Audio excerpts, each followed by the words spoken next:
Everybody, today we see the pair production process. The pair production process is a process in which energy is converted into matter. Okay, it's an important process, a process in which the energy is converted into matter. It's possible for a photon to materialize into a positron-electron pair. Okay, electron-positron pair. Positron is actually a positively charged electron. The properties of positron are same as electron. The only difference is in the charge. While electron has negative minus E charge, positron has plus E charge. That is the only difference. Now a photon is materializing into two particles. Photon is electromagnetic energy. Okay, photon is electromagnetic energy, and we are getting particles. So energy is converted into matter. So in pair production process, energy gets converted into matter. The energy is electromagnetic energy. The photon has electromagnetic energy that gets converted into matter. So that process is shown here. We have a photon. This is a photon. This in the presence of atomic nucleus. Okay, in the presence of an atomic nucleus, it materializes into an electron and a proton, positron, electron and a positron. So the presence of an atomic nucleus that is required, that we will see later. This process, this pair production process, that cannot take place in empty space. Presence of an atomic nucleus is required. Okay, now this is the equation for representing the pair production process. This we are writing from the law of conservation of total energy. So from the law of conservation of total energy, I can write this equation. What is it? H nu equal to m0 c square. H nu is the energy of the incident photon. Okay, and two particles are formed. As we saw here, two particles are formed, one the electron, the other the positron. So the energy of the rest mass energy of the electron, its kinetic energy, rest mass energy of the positron, its kinetic energy, that will be equal to the energy of the incident photon. Okay, the rest mass energy of the electron, that is 0.51 mega electron volt. The mass of the positron is same as the electron, so its rest mass energy is same as that of the electron. So both electron and positron have the same rest mass energy, 0.51 mega electron volt. And this K denotes the kinetic energy.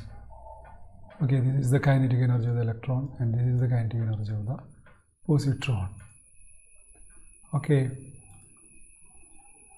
now if the photon energy, the energy of the photon, this is the energy of the incoming photon, if this is exactly this 1.02 mega electron volt, okay, 1.02 mega electron volt, then what happens is the two particles will be created with the zero kinetic energy. Okay, actually this is the minimum energy required for the pair production process to occur, because the electron and the positron that has the rest mass energy of 1.02 mega electron volt. This one has got the rest mass energy 0.51 mega electron volt, and this has got 0.51 mega electron volt rest mass energy. So totally 1.02 mega electron volt.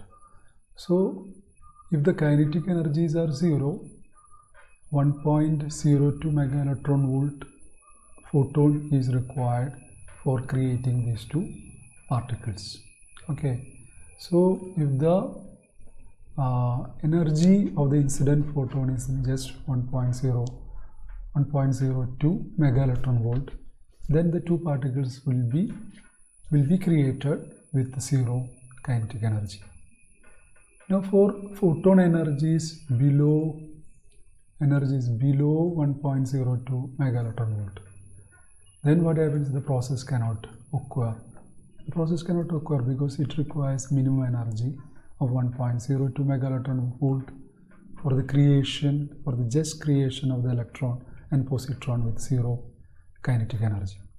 So this is called the rest mass energy, the threshold energy of the pair production. So this is the threshold energy of the pair production. So for pair production to occur, a minimum energy is required for the photon. That minimum energy is the threshold energy. Okay, now above this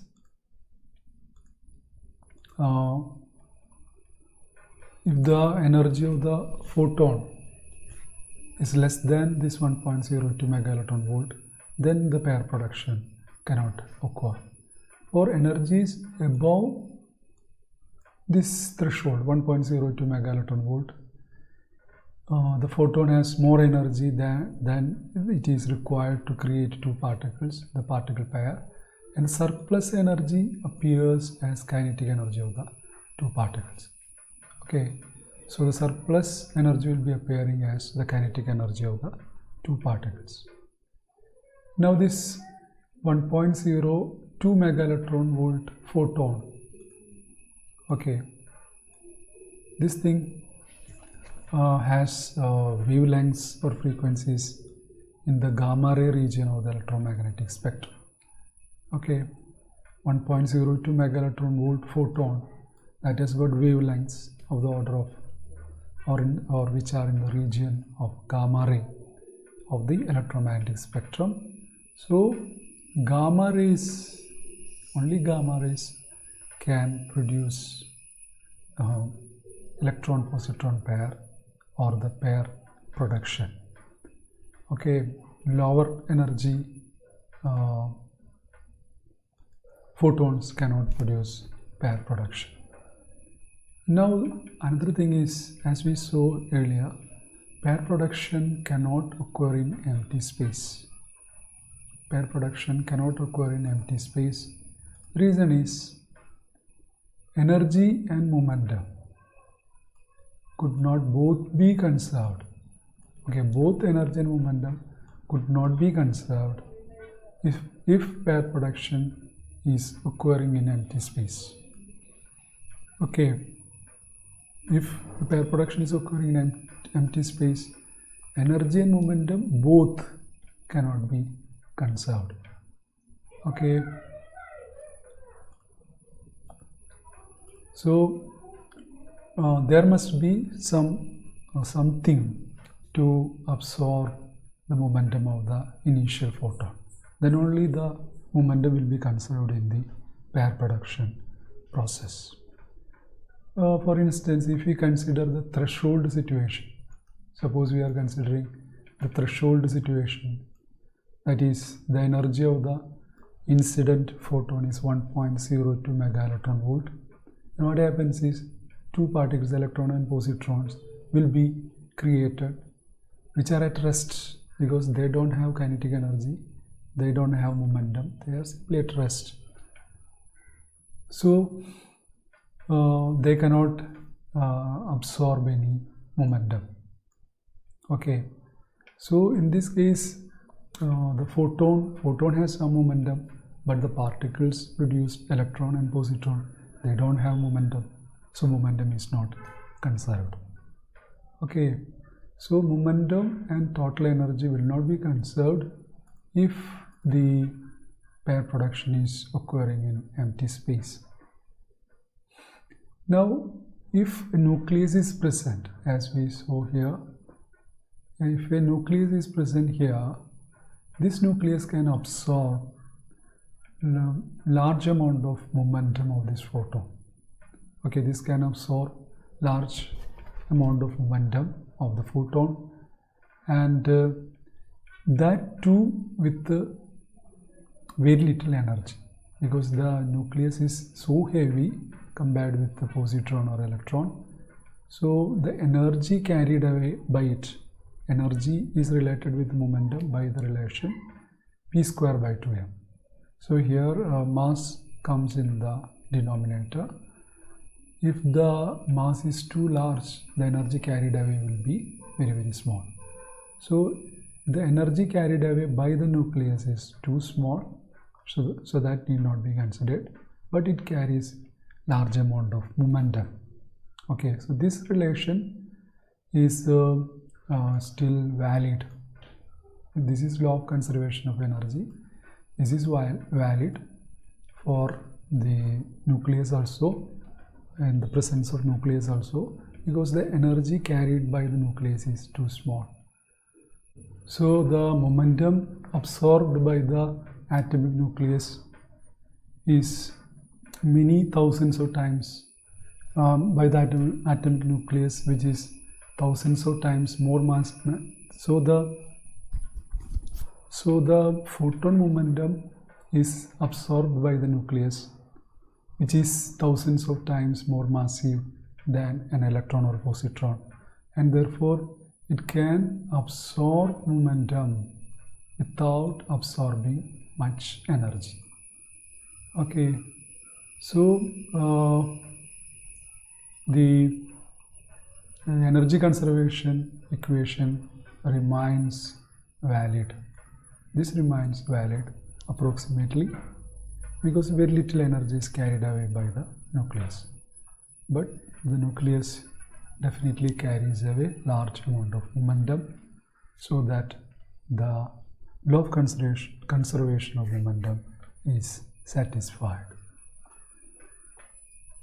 Now